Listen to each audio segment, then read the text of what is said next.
Okay, well, today, let us get back into Parasha. This week being Parashat Terumah, no? Terumah. Parashat Terumah. Before we start, I just want to mention, last night I was shopping with my wife in the bingo of 5 towns, and I was stopped by a person, and he says he's from Baltimore, Mr. Adi. And he says as he's been watching the Shiurim from Baltimore every week religiously Friday morning, he's listening to the Shiurim, and he spotted me in bingo. I was wearing a baseball cap, so I guess I can't hide myself. But Baruch Hashem, was nice to bump into him and to see that there are other people that are learning. And as my father once told me, he said, "You'll teach the people you're teaching or teach others, and you have this chut continue and go and go and go." Be'ezrat Hashem. Okay, so let's get into this week's parasha, and let's start off with our first idea. The pasuk says, "V'koli terumah me'et kol ish asher yidivenu libo, tikhu et terumati." You shall take my portion. Okay, what does it mean? Take my portion. So here's the understanding, Abotai.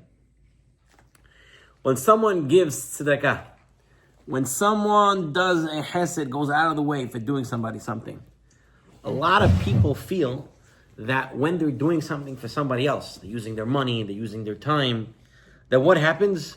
They're losing. You know, I had $100 and I gave the guy 50. I had 1,000, I gave him 500. Now I'm 500 down. As someone says, some people say when they do shopping, they ask the owner, "What's my damage?" Right? You heard that lashon? What's my damage? Right? People think that when they give tzedakah, they're getting damaged. But the correct perspective is, a person does not give from what he has, but rather from what Hashem gave him. As I said in last week's parasha, Im kesef talveh et ami. If you have money, you have to loan the money. Why you have to loan the money? Because it's not your money. You have to give it to where it belongs. Tikhu et terumati, take my terumah. Why? Who's terumah? It's all Hashem's terumah. It's all Hashem's money. When a person gives tzedakah, when a person gives of his time, when a person gives from himself, he's not losing. Rather, what's happening?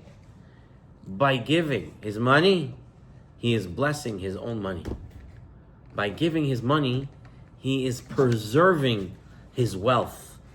HaKadosh Baruch Hu gave people who have wealth, he gave them a pikadon. He gave them a object that they have to watch. Collateral that they have to give correctly and use correctly.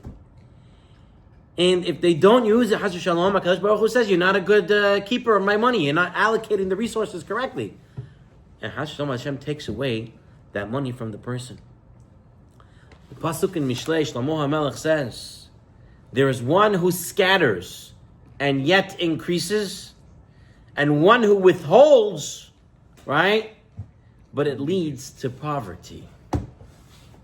Never think that if I don't give this tzedakah, I'm going to win something. I'm saving something. And we're not talking about the halachic din that you can't give more than 20%. We're not talking about that. We're talking about the fact that a person can give and he feels that if I give, I'm going to lose out. I will tell you, there is a Gemara in Masechet Ketuvot that says a very, very disturbing story. This is in Ketuvot, Daf Samech Vav Amud Bet. The Gemara tells us, Maaseh Baribi Yohanan ben Zakkai. There was a story of Yohanan ben Zakkai. He was riding on a donkey, and he goes out of Jerusalem, and he's outside, and his Talmidim are with him. Ra'a Riva Ahad. They see a certain young lady. What was she doing? Shayatam melaketet seorim miben gililei behemtan shel arveim. She was collecting barley amongst the manure of the animals that belong to the Arabs. So she's searching through animal dung to find barley. So when she sees them, she tries to cover her face. So she takes her hair, puts it over her face so they don't see who she is. Rabbi Yochanan says, and she sees Rabbi Yochanan, and she says to Rabbi Yochanan, "Feed me." So Amar Allah, he said to her, "Biti mi at." whose daughter are you? Meaning, which family? Who are you? Where are you from? So she said, Bat Nakdimon ben Gurion Ani. I am the daughter of Nakdimon ben Gurion. So he says, so Yochanan and Nakdimon ben Gurion, we know the Gemara in Masechet Gitin, Andaf, Nun, Vav, tells us that when the siege was going on of Jerusalem, Nakdimon was one of the 3 people that said, I can support the Klal Yisrael for 7 years. Each one of them, 7, for 21 years, they could have food. So he was that rich for all of Israel to provide them food. So says Rabbi Yochanan in amazement, V'ti mamon shel bet avich hechan halach. Where did that money go? Where did your father's money go? What are you doing in the streets? So she said to him, Rabbi, lo keden matlin matla b'Yerushalayim. Is it not like they say in Jerusalem? What do they say? Melech mamon, the salt of money, which means the preservative of money. Just like salt preserves meat. So, melech mamon is what? Heser. Heser. What does heser mean? Losing. In order to hold on to your money, you gotta give your money. You gotta make it less. If you're gonna hold, you're not gonna get any money. You're not gonna get able to keep it. Why? Because the money that's given to you, HaKadosh Baruch Hu gave it to you to allocate it correctly, to give it to the right institutions, give it to the right people, use it in the right way.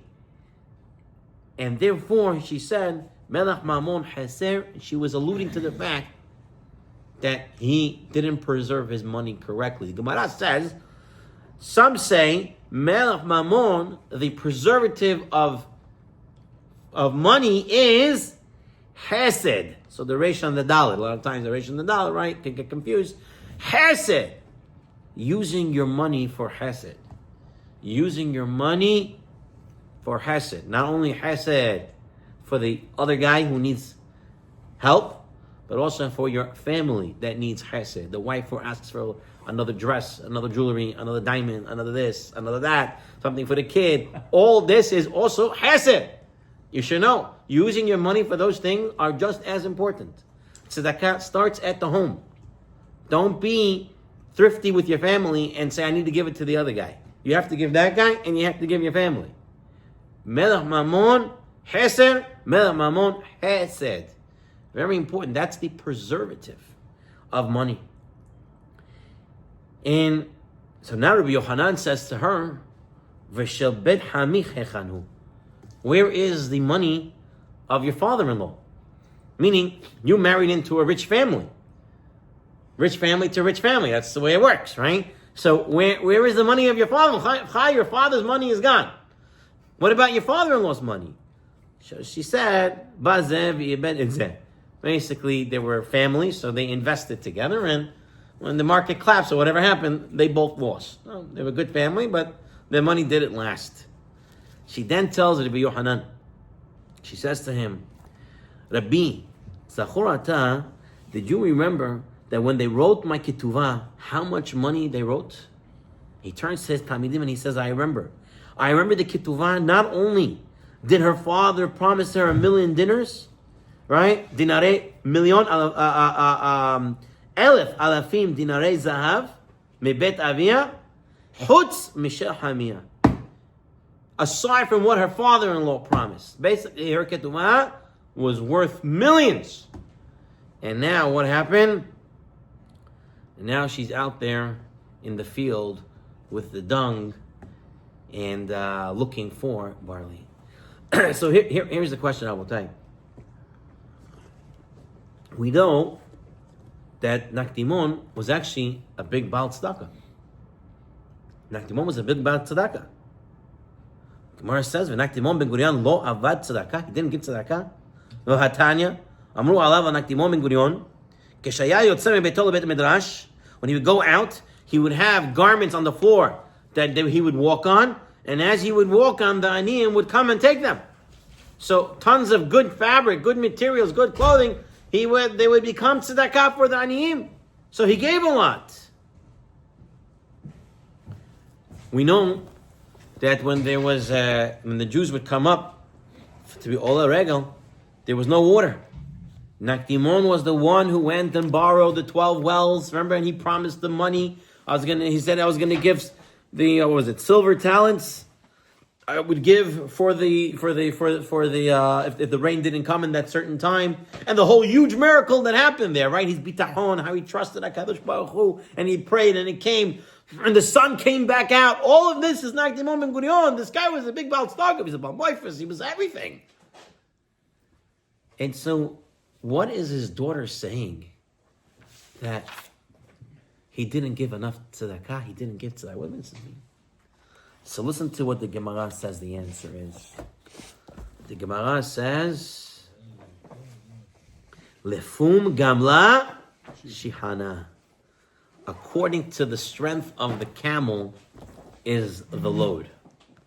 Meaning, Persians say the bigger the roof, the more the snow the more snow on the bigger the guy's house, the more snow on his roof. The bigger they are, the harder they fall, right? So the idea here is, says the Gemara, you're right, Nakdimon gave a lot of tzedakah, 100%. But based on his wealth, he didn't give enough. He had to have given more. He had to have given more. And because he didn't give more, his money wasn't preserved. His daughter ends up outside looking for barley amongst the animal manure. How important it is. How does a person calculate? How does a person calculate? It's a good question. 20%. Perhaps people who have more money don't have to just stick by the 20% because they can give more. There's a couple of ideas. I don't have the exact thing, but a couple of ideas that I heard from my Rebbeim over the years were, number one, if something comes your way. If it's a tzedakah opportunity comes your way, it's very important not to let it go. And to best of your ability to help that situation. Okay, so that can be another thing. And the person has to, really think it through. Am I using my money appropriately? Meaning I have a lot of money, right? We shall have a lot of money. It's a test. It comes a big test with having money. The question is now, how do I use it? Is everything going for vacation? Am I buying multiple $1 million homes? Or I'm figuring out how to use it appropriately. There's a person, B'ezrat Hashem, who has that money. Hashem should give him Sati D'Shemaya, and he should have good influences and good Rabbanim who can guide him on the proper path. But it does require real machshava, a real thought, a real cheshbon of how am I to allocate my money. Im kesef tavet ami. If you have money, you have to give it to the people. It's not for ourselves. To keep it for ourselves is, Chas v'shalom, going to make the money disappear from the family. The Gemara tells us, in the Perkei Avot, the Mishnah tells us, if you have learned much Torah, do not take credit for yourself. For it was for this that you were created. You were created to learn this amount of Torah. What does this mean? What does this mean, Abotai? Explain it to you. A person thinks, ooh, wow, I opened up the Sefer, I'm learning, I know, I understand, I'm better than the other guy. Do not think that you're someone special. You're just the camel who's able to hold more. You have a bigger load, you have a bigger shoulder, you have a bigger cup, you have a bigger brain. And if it's such, then this is what you were created for. But now what happens, I will tell you. Listen to this story. The Talmidei Chachamim of Vilna were discussing a Gemara. And they got into a discussion and they couldn't figure out the sugya. They couldn't figure out. So Baruch Hashem, they had amongst them Rabbi Yisrael Salanter, Zecher Tzadik Libracha. They came to Rabbi Yisrael Salanter. And they asked him the question in the Talmud that they had. And Yisrael Salanter took a few minutes and he gave them an answer. And they said, wow. They lit up in amazement. We struggled for days trying to understand this Gemara. And with you in a few minutes, you understood it all. And Rizal Salanter started to cry. They said, why are you crying? You should be happy. He says, the praise that you have just given me only increases my responsibility. Who knows if I'll be able to live up to the task? You're showing me how smart I am. But am I learning to my ability? Am I learning to where I can actually reach? When a person goes up to Shamayim, every person will be tasked for who he was and what his ability could have been. You could have delved deeper. You could have looked in more. Sometimes we're just happy we know a little more than the other guy. Sometimes we're happy we think we understand a little bit more. Oh, we're good. The question is, did we go full of what we can possibly do? There is a Pirkei Avot. The Pirkei Avot tells us in the 6th parak, Amar Rabbi Yehoshua ben Levi, B'chol yom vayom bat kol yotzet mehar Horev. A bat kol comes out from Mount Sinai and says, Umachrezet ve'omeret. It proclaims and it says, Oy lahem laberiot. Woe to them, the people, me'el bonah shel Torah, who are insulting the Torah. Who is this bat kol talking to? Every day, a voice, the echo of the voice, the bat kol comes out from Shamayim, from Har Sinai, and says, woe to them who are embarrassing and insulting the Torah. Who is it going on? Right away, we always blame Tamil Chachamim. We are going to blame them in the end. But those that are sitting and learning. so says Reb Tzvi, people are not learning. Not learning enough, I mean. So very good. Very good. So there's a few things. Me'amonah shel Torah. Somebody who doesn't learn Torah at all. Somebody who's mevazet Torah. Who embarrasses the Torah, embarrasses the Chachamim. Somebody who doesn't care about anything. But the Rabbi Yosef says, another one is, says Rav Pam. It says that what? Even the Talmid Chacham, who is learning Torah, are you learning everything you could learn?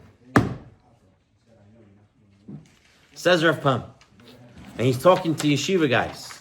He says, many of the yeshivalites, they sit and they learn in yeshiva. But they learn what's called the yeshiva mesechtas. Alright, Kedushin, Gittim, Bava Basra, Bava Metzia, Bava Kama. They learn the yeshiva mesechtas. Some yeshivas also learn mesechtas Shabbos. Right? Not all yeshivas learn mesechtas Shabbos. Some do. Some learn Pesachim. Right? These are here, and some yeshivas have a 7-year cycle on what they learn and how they go about it. Says Rav Pam, what happened to all the other mesechtot? And those who do Daf Yomi, it's beautiful. But how deep are you going in the Daf Yomi? And those who learn Shas Bavli, says Rav Pam, what happened to Shas Yerushalmi? What happened to Am Yerushalmi?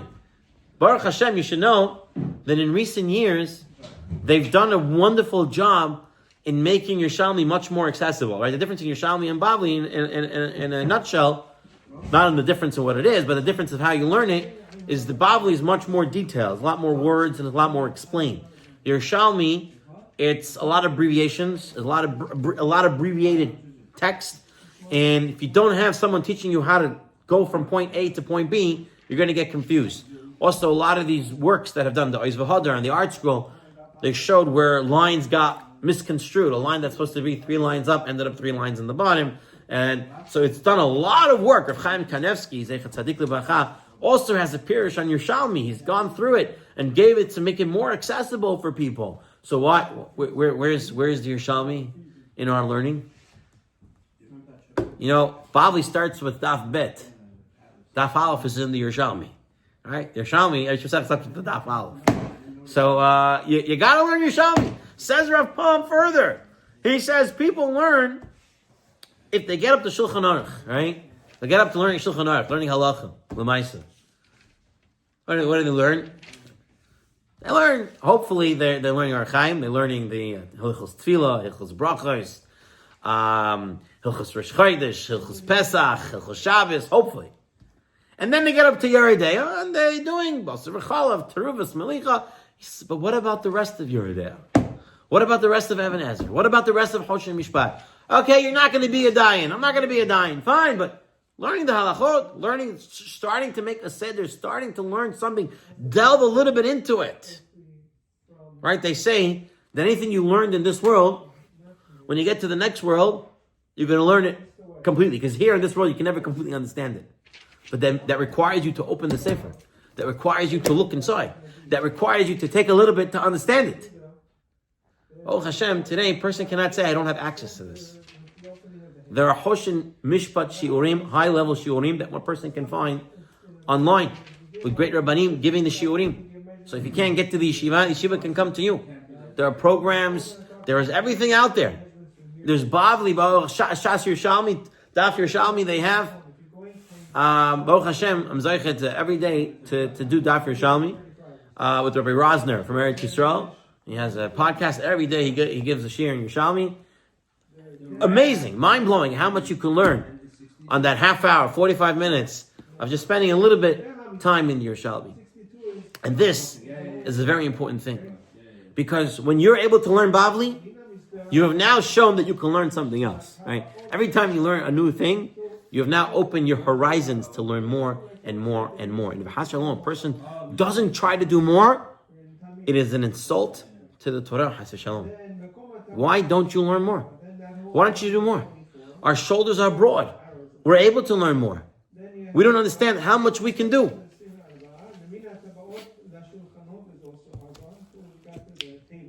The Alter Rebbe, the Baal Tanya, he once saw Rav Shneir Zalman of Liadi, I think that's the way it's pronounced. He once saw a Magid, a preacher, someone who gives Musar. And he told this Magid, give me Musar. Imagine the Baal Tanya telling someone to give him Musar. So the Magid said, I'm scared, I can't give the Baal Tanya Musar. He says, no, everybody needs Musar. I'm not a Malach, I'm still on earth, right? I still have problems, I still have to get better. Tell me what? Tell me Musar. So listen to the words of the Magid. He said, my rabbi, surely everything I know, you know. And what you don't know, I do not know for sure. That's what the Maggid say. What you don't know, I don't know. What I know, you know. So what's the difference between us? The difference is, what you know that I do not, but that is nothing compared to what neither of us knows. Right? You know more than me, but what neither of us knows, that's uncomparable, because there's so much that we don't know. There's so much that we have to climb and work and get up to there. It just says Magid. I don't know which one. It just says with the Magid, Rav Shneir Zalman. Rabbi Elbaz says, Reuben Elbaz, Eretz Yisrael, he says an interesting idea. He says, the Balei Tshuva, the people who come late in life and they learn Torah, they make us obligated to do a lot more. Why? He says, here's this guy, 20-something years old, and now he comes for the first time to learn Torah. All of a sudden, he starts to learn. Within a year, 2, 3 years, he's already learning Gemara with Rishonim. Go to Or Sameach. Go to Eish HaTorah. You'll see this. Live. These guys come in with nothing. And all of a sudden, they're learning to such a high degree. Says Rabbi Elbaz, they're mechuyev us, because we went to yeshiva. We learned. We did everything. That means we have to go higher, higher, and higher. Right, Rav Pinkus, Pinkus, he says one of the dangers of the what we call from birth FFBs is that we at some point in life we think we've reached it. You know, we learn, we know, we do, and we stop trying to go further in our limudim because we've done it. We've always been doing it. We're good. We fooled ourselves to think we understand things. And he says, what we have to do is we have to be like Balei Tshuva. You ever learn the Balei Tshuva? Mezaicha to learn with the few Baalei Tshuva and to learn with the few Gerim as well. And some of them through Ura, some of them through other things. And when you meet a Baal Tshuva or a Ger for the first time when they start learning Torah, they don't skip anything. Everything is a question. I want to understand this. Why like this? Why? When you listen to their questions, you're amazed why I never asked all those things. Why I just let everything pass. Why I just let everything go. I think I understand what I'm talking about. Their sincerity to truly understand matters are unbelievable. Because they have a real yearning at a later stage of life when they're more mature to ask questions. We, on the other hand, we learned the Midrash. This guy made it was 3 years old. She got married. The well came up, and Shayin Gagangan. We already know the story, right? There's no more delving, no more analyzing. It says Rav Elba, says Rav Pinkus, says all the sources that we said that we have to come back to everything. We have to start every time all over again. Why do we learn every year the same Chumash, the same parasha, the same Terumah, the same Tetzaveh, the same Parashat Zachor? It's the same thing over and over and over. We have no other books. We have no other books. The other day, someone showed me a comedian.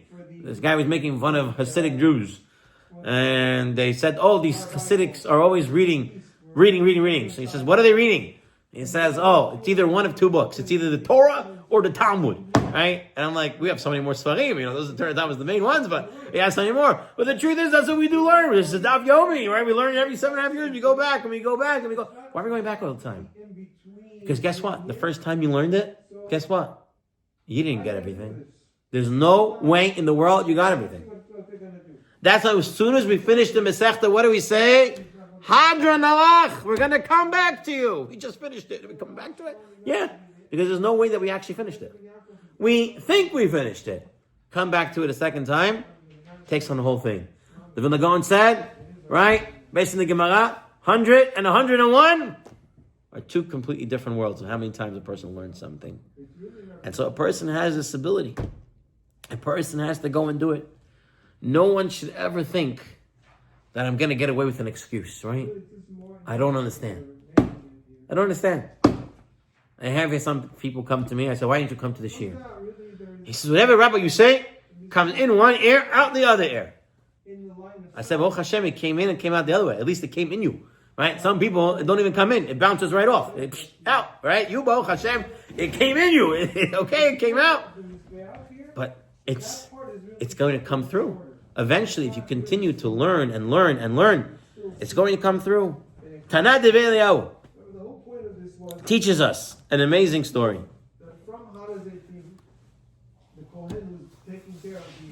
Eliyahu Hanavi goes to the riverbank and he sees a man sitting there fishing. So Eliyahu Hanavi tells this guy, "Why are you not learning Torah?" So what does he say? Why is he not learning Torah? He says, what does the fisherman say? He says, "What do you want from me? I don't know how to learn. I can't. I can't do it. Geht nicht. It doesn't work for me." Right? He has a lochen cup. He has a hole in his head. Everything comes in, comes out. That's what he says. I don't know how to learn. So the Eliyahu Hanavi tells him, "Who? And who taught you how to fish? How do you know how to fish?" He says, "What do you mean? I built a net, and with it I catch fish." So the Eliyahu Hanavi tells him, "The same one who gave you chachma to make a net and catch fish will give you the chachma to learn Torah." And all the Mefarshim ask and say, what's the comparison? Making a net, catching fish, doesn't require so much chachma. You make a net, you catch fish, and v'zehu. There's not much to it. You put some bait. It's a simple knowledge. Torah, on the other hand, how many times we learn a sugya? Sometimes we come out more confused than when we came in. Torah is complex. Torah can be hard. So what's the comparison where Eliyahu Hanavi says, the same one who taught you how to fish will teach you how to learn Torah. You know how to learn Torah. How does that work? So listen to Rabbi Elbas. He says, it's not the knowledge, but rather what is it? It's the drive. It's the ratzon. Eliyahu Navi was telling this man, why do you know how to fish? The lambs, basically the lamb storage in the Beit HaMikdash. Why? Because you want a parnassa. Had the Beit You need HaMikdash money. was You have to feed the family. So you've learned a trade. Where is your drive? Where is your ratzon to learn Torah? Anybody who has a ratzon to learn Torah and he tries it, yagata umatata. He's going to try, he's going to learn. But he needs to have that ratzon. He needs to have that I want. People who are in business, sometimes they're good in business, they want to earn more money, they get better and better and better at it. Why? Because there's a ratzon, there's a desire. They invest their effort, they invest their intellect. What do we do with learning Torah? How do we do that? Do we come in half asleep? Do we come out half not knowing what we talk? What is our investment? How do we sit down to the shir? Take notes? Do we record it? Do we go back to it? Do we listen? Do we try to ascertain it? To get it? To acquire it? To say, and my Talmud b'yada, my Talmud is in my hands. Literally, I can feel it. I can touch it. One of the scholars for learning Torah, we had here recently a bar mitzvah bach, or like we Sephardim say, hatam bar mitzvah. And the father tells me, I want my son to become Talmid Chacham. Give him bracha. So I gave him bracha. And then I said to the boy, I said, you know, there's only one way to become Talmid Chacham. He says, yeah, we're getting a lot of berachot. I said, beautiful. Berachot, amazing. I said, there's only one way to learn, to become a Talmid Chacham. Is how? Sit down and learn. And to be hozer, to go back and read and go back and study and review. That is the only way to become a Talmid Chacham. School out here, school out there, rabbi here, lecture here. Ain't gonna work unless a person literally invests in his Talmud Torah. I want to take a moment to look at the Sefer Einei Yisrael from Yisrael Belsky. And he deals with this idea, but he deals with it on a different level. I want to read from here. I will type. The pasuk in this week's parasha tells us,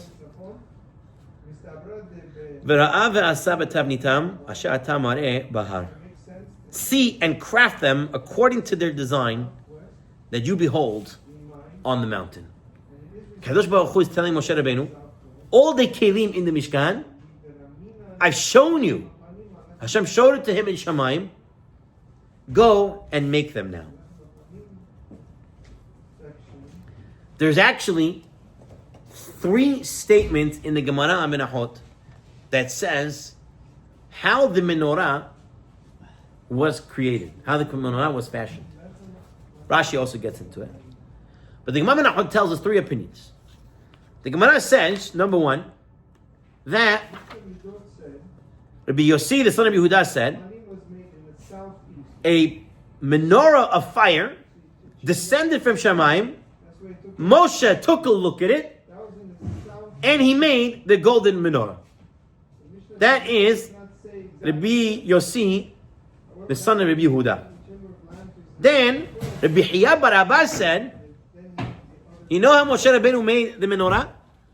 Malach Gavriel came in an apron, a working apron, with the strap. The Gemara says the strap. What was the strap? Rebelsky explains that in the days of old, they used to wear robes. Robes were loose. But you were working with metal and melting stuff.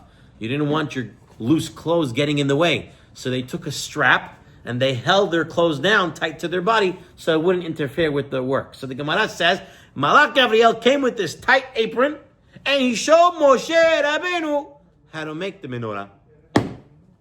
Second statement. That was the second statement. First statement, Hashem showed him a picture of fire. Second, Gabriel HaMalach came and showed Moshe Rabbeinu. Third statement in the Gemara, which is earlier than these 2, Rabbi Yochanan says that it descended from Shamayim, pure, right? As Rashi says, Moshe Rabbeinu put the gold in there and came out from Shamayim, the menorah. So Rav Belsky's question, he asks the question, he says, why these stages? In the end of the day, Moshe Rabbeinu didn't make the menorah. So why does the Kadosh Baruch Hu show him a picture in Shamayim? Why does the Malach Gabriel come and show him? And then why does it come finally from HaKadosh Baruch Hu himself? So you should have a chance to do it, try to do it, at least. To try. And then he's not good, so now If you can- I can't do it, right? So Hashem says, hey, I see you trying, I'll help you out, right? Okay, possible. But I want to tell you the idea that Rav Belsky gets out of this Memory Chazal. Because first of all, what does the menorah represent? Right, so the Gemara tells us, 7 days a week. one who wants wisdom, what should he do during tefillah? If he wants wisdom, Look to the left or right. he should turn southward. Okay? So where's south? This is east. Right?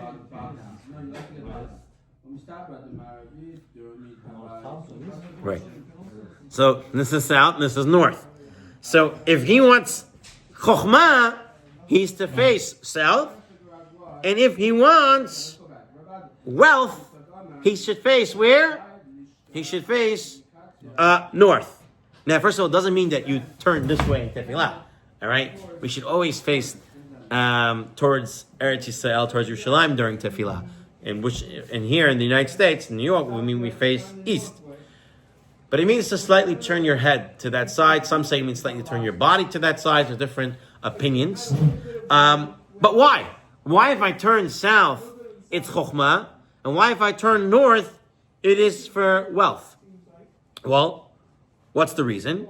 The shulchan, which represents wealth, which represents mizonot, represents the physicality, that was where? Was situated in the north. The menorah is in the south.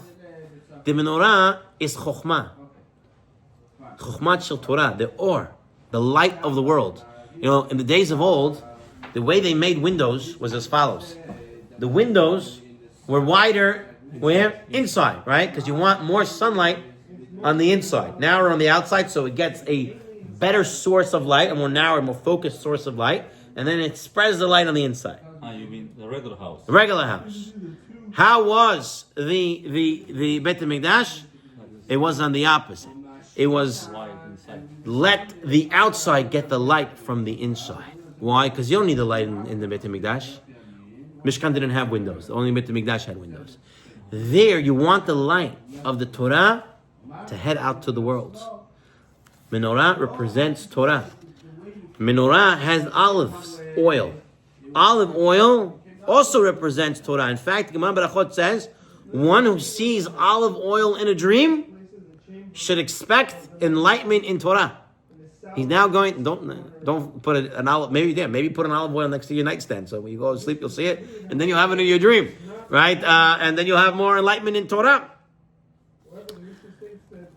Rav Belsky says as follows. I will tell you. He says, in order to learn Torah, there are stages.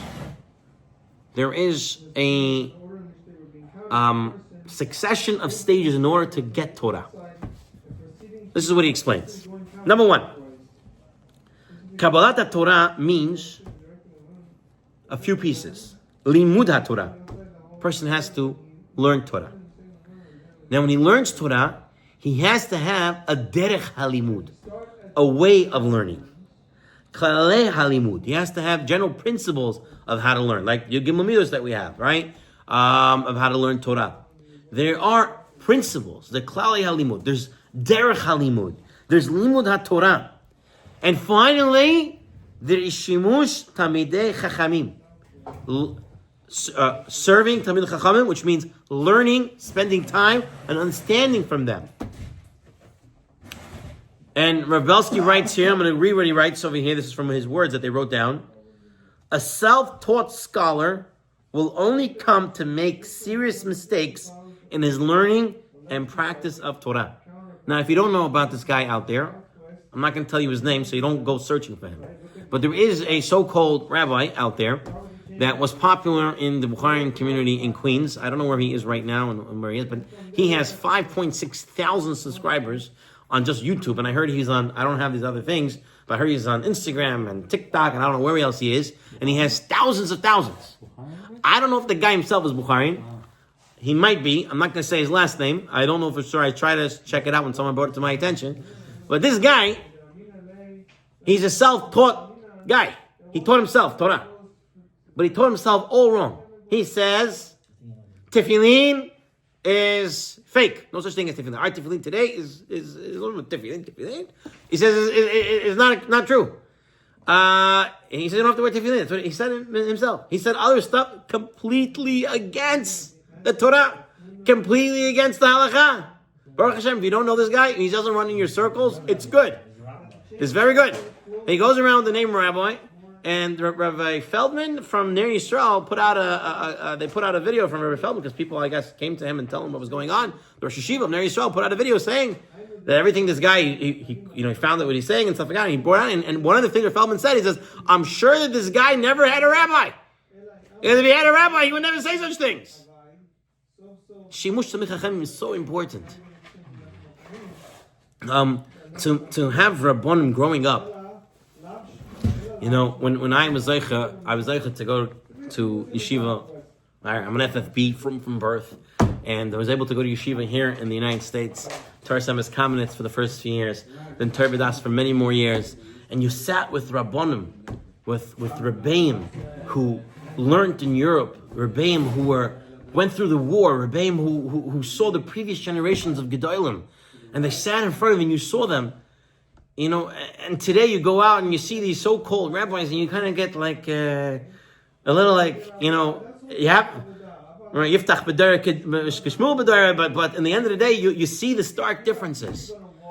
And when this guy brought it to my attention, this so-called rabbi, I said to him, I don't know, I would never listen to such a guy in my life. I mean, they compared to the Rebbeim, the Malachim that I saw growing up in yeshiva, the way they acted, the way they spoke, the way they learned, the way they taught, the way they went out of their way to help people, the way they went out of their way to teach and stuff like that. And then you see this guy sitting there on one of these TikTok shows of people sitting there and asking questions, and you're like, Mahi, where would you even get confused? But unfortunately, there are such people there.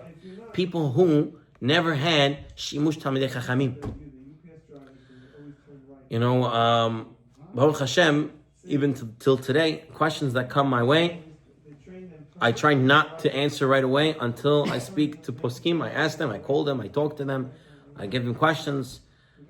Always come back to search, to look, to ask, in order to put on the right derech. Because it's very easy to slip by. A person has to have Shimush Talmidei Chachamim. So, says Rav Belsky as follows. The Gemara Megillah says, if a person says, Yagata umatzata, what do you say? Ta'amin. You believe him. If he says, I searched, right? I toiled, and I discovered, you believe him. So says Rav Belsky as follows. Three components, three pieces of learning Torah. One is realizing that the Torah is a revelation from HaKadosh Baruch Hu. It's divine in nature. That's the first thing you do when you come to Torah. It is a divine, it's not man-made. Right? There's a news article that just came out. Who wrote the Old Testament? This is by the Goyim. Okay? Person shouldn't even open such an article. Stay far away from this.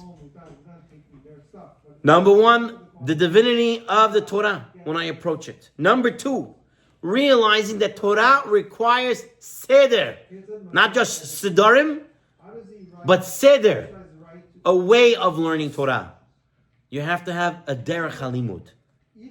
And then, after a person realizes divinity, realizes you have to use logic and you have to use a certain way of learning, only then does he get umatzata. All of a sudden, now he discovers it. Now he gets it. Now he gets the gift. Says Rav Belsky, this is what happened with Moshe Rabbeinu and the menorah. First, HaKadosh Baruch Hu shows Moshe Rabbeinu in Shamayim, the menorah. Realize the Torah is from where? Shamayim. It's divine. It's been here before the world was created. Number 2, Malach Gavriel comes and shows Moshe Rabbeinu how to make the menorah. Gavriel is standing by a forge and he's making the metal, showing Moshe Rabbeinu the derech halimud. And then what happens? Moshe Rabbeinu still can't make it. What does HaKadosh Baruch Hu do? He gives it to Moshe Rabbeinu. That's how Torah works. Sod Hashem l're'av. It comes to a person when he realizes the divinity of the Torah. He learns from Talmidei Chachamim how to learn Torah, and now the Torah will come to him. And all of a sudden he knows what he's talking about. Umatzata, he will find it. Because he went through the process. He didn't start talking about spheres and klipos before he starts knowing what Ravina and Ravashi is, right? And learning Gemara and stuff like that. He's gone in a derech halimud. He's going through the basics and growing up and learning Rishonim and Achronim and learning the poskim and learning how to come out in the end of the day to be a real Jew. And this way, Kadosh Baruch Hu will give him the Torah. A very important lesson of how to approach Torah, understand the beauty of Torah. And then when you realize this, the greatness of the Torah, what would you do? You would share the Torah with everyone you know. Even the guy who you don't think is ever going to learn, approach him as well. You have to use Chachma of how to do it. You have to have the Shemaya of how to do it as well. But it's important to reach out to them. It's important to teach them a little bit. Someone approaches you, talks about something, you can talk to them back if you know what you're talking about. Bring it in.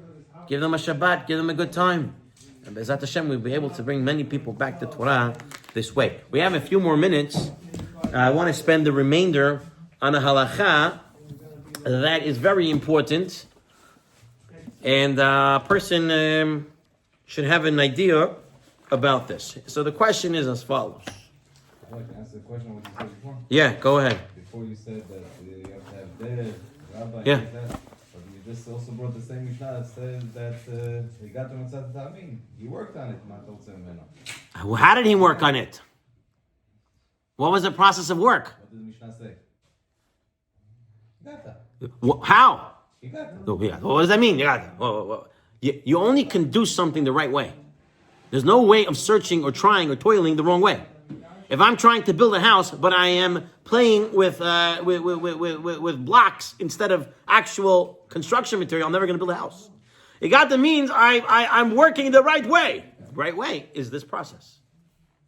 The right way is this process. The proper derech halimud. Okay, and there are different ways of the proper derech halimud. Different yeshivas have different ways of learning and different paths. And also, a person in their station in life might have a different derech halimud, right? When I was in yeshiva, you're able to go more be'in, to go things. You don't need to actually come out with a halacha l'maisa sometime. You can just learn and go and pilpulim and end up in nowhere sometimes, right? Not nowhere in the sense of learning Torah, but nowhere in the final result. And when you get older, maybe that's not the proper way of limud anymore. Maybe the proper limud, derech halimud now, is when I learn Gemara, it should lead me to Poiskim. Should lead me to the final halacha, so I know what I'm doing. Maybe there should be a Seder Pilpul as well. There should be different things. But a person has to know where in life he is, what Seder is, where he is, and how his derech halimud should affect that situation. Because a person, Chas Shalom, will only learn Pilpulim and never learn what to do in life, then halacha l'maisa, then he's not a firm yid. He's not a real. He's not really. How can he be a religious Jew? He doesn't know what to do. He's it's like one of the halachas on Shabbos, right? If there is a place where someone's not feeling well, right, and he's pikuach nefesh, and the guy goes and asks the rabbi if he's allowed to call 911 for this guy or call the Hatzol, whatever it is, then what does the Gemara say? The Yerushalmi, oi on the Rav, right? That he didn't teach the people the preciousness of Jewish life, and you're supposed to call right away, right? Everything has its proper way. What I want to get into, Abotai, for the last few remaining minutes that we have, is a halacha as follows. The Gemara Masechet Yoma tells us that when Shlomo HaMelech went to Giv'on from Yerushalayim, so at that time the Mishkan was still in Giv'on, Right? The Aron was in Jerusalem, but the Mishkan, the Mizbeach, the Bama, whatever you want to say, wasn't Giv'on. When he went there, it says he went facing Giv'on. And when he went back to Jerusalem, it says he was still facing Giv'on. Usually you go the way you're facing the way you're going. And it says when he was going back to Jerusalem, he was still facing that way. So what's going on? The Gemara teaches us that you cannot turn around from the Sefer Torah. You cannot turn around from the Heichal. When the Kohanim left their service, they would have to walk backwards for a little bit. The Gemara says when you leave your Chacham and you leave the rabbi, you also have to walk backwards a little bit. You cannot just turn around. It's not derech eretz. Person has to walk away. Right? The Gemara says one rabbi would walk away that his whole legs would get bruised because he wasn't looking where he's going. And he didn't want to disrespect his rabbi. So a person has to do this. So now, l'halacha, the Shulchan Aruch brings this in Yeridea 282.1. Shulchan Aruch says you have to give respect to the Sefer Torah. And he says you should avoid giving your back to the Torah. Right? You have in some Sephardic communities where we're careful not to give our back to another person, which is a nice respect also. But at the same time, much more important is not to give our back to the Sefer Torah. So here are a few times that we do give our back to the Sefer Torah, so to speak. Okay? When the Rav gives up to give a drasha, he's facing, his back is facing the Sefer Torah. Right now we're just developing. Hold on. When the Bar Mitzvah Bacher gives up a drasha from the Teva, he's also facing that way. When we say Lecha Dodi, right? Our minhag is to face west the entire time. And we'll go through the Old Yosef Chai and we'll go through the Ben Ish Chai in a minute on that, the halacha for that. But we give our back, so to speak, to the Aron, to the Sefer Torah. Is that okay or not? So, in the Pe'er Hador, the Rambam tells us that there was a Kehillah in Alexandria that sent a question to the Rambam. They said they do Birkat Kohanim, and we do Birkat Kohanim with the Torah, with the Heichal open, with the Aron open. Can the Kohanim give their back to the Aron? We might have done this also when it comes to Ne'ilah. The Kohen is turning around, giving his back, so to speak, to the Sefer Torah. Is that permissible or not? So the Rambam says it's not a problem. Why is it not a problem? The Sefer Torah is elevated more than 10 tvachim. More than 10 tvachim. And since it's elevated more than 10 tvachim, it's in its own reshut. If it's in its own reshut, it's not a problem. Now, the words of the Shulchan Aruch, some understand it, like the Pesachei Tshuva brings from the Chavot Yair, not 10 tvachim high from the ground. It has to be 10 tvachim higher than the person. So there's one shita out there that says higher than the person himself. So wherever you are, has to be 10 tvachim higher than you. In the Yalkut Yosef on Hilchot Shabbat, in this one, when he talks about the Chadodi, he goes through this in Arichus. Some want to say maybe if it's out on the Teva versus inside the Aron, maybe it has to be only 10 when it's out, and when it's in, it's not. At the end of the day, the Yalkut Yosef proves from multiple sources that no, once it's 10 tvachim high, okay, and it's by 4 tvachim, it's its own reshut, and it is not a problem to that degree. In fact, the Tosefta says that they also had Talmidei Chachamim sitting in front of the Aron. How do you have them sitting there? So the Tosefta says the same thing. It's Kavod HaTzibur. Kavod HaTzibur, and therefore it is permissible. Other ideas of why it would be permissible, it's in the Aron. It's closed up in the Aron. It's higher than 10 tvachim. It's also derech arai. It is only done temporarily. It's not something that's done the entire time. That's another reason to be makel there. It's kavod hatzibur. It's kavod haTorah. It's kavod haMitzvah. A person, I'm giving up a drasha, right? I'm doing it for the tzibur, kavod hatzibur. I'm doing it for the Torah, and as such, it's okay. In fact, the Sharei Ephraim says that if there is somebody that gets up not l'shem shamayim, but rather to show his chokhmah, right? How smart he is. For him, it would be asur to stand facing his back towards the Aron, even if it's 10 tvachim high. So it turns out, halacha l'maaseh, as follows, that if it has anything to do with kavod hatzibur, kavod ha-mitzvah, kavod ha-Torah, and it's derech arai. It is temporarily done, right? It's not something that he does the whole time. That's why they say the Rav shouldn't sit right in front of the Aron, but he should move over to the side so he's not sitting in front of the Aron the entire time. Then it would be permissible. And this will also come to include giving the schedule, right? Because the schedule is also kavod hatzibur. Everyone should know the time for the stuff. Making certain announcements is also kavod hatzibur. It's also kavod haTorah. Sometimes it's kavod mitzvah, tzedakah, and such. And therefore, it would be permissible to turn around for those short period of times and, so to speak, give your back a shalom to the Sefer Torah. Again, it's above 10 tvachim.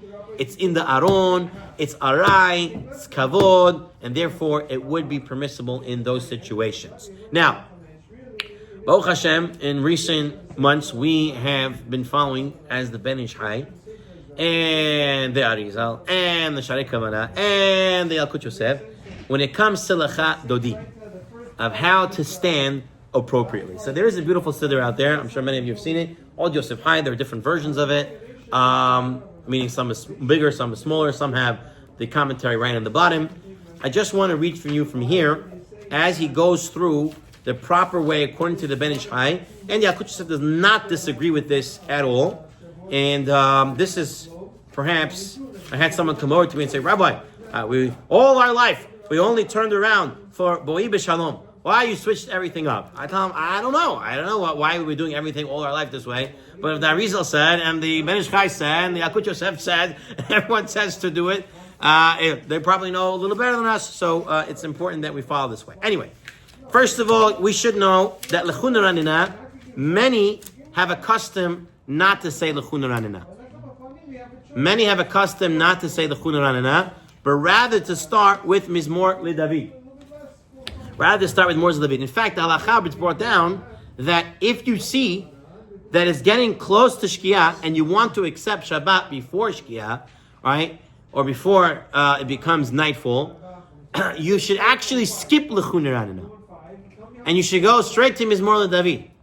I was in a shul in Or Yehuda, say it the right way, not Or Yehuda, Or Yehuda. I was in a shul in Or Yehuda, and the shul over there, it was getting late, so they went and they, after Mincha, before saying the L'chun Ranina, they said Boi B'Shalom.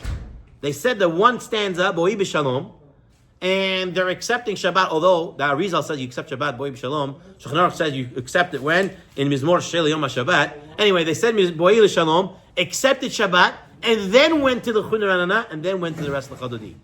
Not saying we have to do that. But there is an Inyan to maybe perhaps skip L'chun Ranina in order to get, or start Mincha earlier, so you end up at the right time to take in Shabbat. So, Mizmor LeDavid. Now, here he says as follows. Right from Mizmor LeDavid, everyone says the person should stand up and he should face the west. He should close his eyes. The whole time from Mizmor LeDavid, Lecha Dodi, Mizmor Shel Yom HaShabbat, Amonai Malach, all that eye is supposed to be closed, facing west. All these people have a hard time, they need a siddur, they can look inside. Your hand should be on your chest, your left and then your right on top of it, and a person starts saying Mizmor LeDavid. Okay, not everyone's knowing to do the chest thing. If you want to do it, it's good to do it, but if not, it's fine. You face west, Mizmor LeDavid, the entire Lecha Dodi, including Boi B'Shalom, and then he writes further, you continue to face west. ואחר כך, בעודם עומדים לצד מערב, יאמרו מזמור שיר כולו בנעימה. And then only after Amonai Malach, Na'aveh Kodesh Amonai L'orach Yamim, now you open your eyes, V'istovevu L'tzad Mizrach. And this is from the Ben Ish Hai, the second year, Ve'yira Bet. He says the proper procedure for Kabbalat Shabbat. So the proper procedure now, in the Yalkut Yosef, he does not mention the words Mizmor Shel Yom HaShabbat, Amonai Malach to face west, but he doesn't say which way to face it. So I'm not thinking that he's actually going against the Ben Ish Chai. I just think he is. I think the Yalkut Yosef says to face west for Mizmor LeDavid and L'Chadodi, he's meaning the entire Kabbalat Shabbat, which is Mizmor LeDavid, L'Chadodi, Mizmor Shabbat, and that's what the Ben Ish Chai says to do, and that is the proper procedure that a person should follow based on our Gedolim and the Arizal and everyone else that said the proper way of doing Kabbalat Shabbat, Bezat Hashem. And there's no problem at all of facing your back to the Aron, to the Sefer at that time. First of all, it is Kavod Mitzvah, it's Kavod Tzimur, it's also Derech Harai, and it is also, the Sefer Torah is 10 Tefachim high, it's in its own Reshut, and it won't be a problem. We have Minyan Rabotai? רבי חנין בן שלום אומר, רצה הקדוש ברוך הוא לכל ישראל, לפיכך חיבר להם תורה מצוות שנאמר, אדוני חפץ למען צדקו יגדיל תורה מידיר.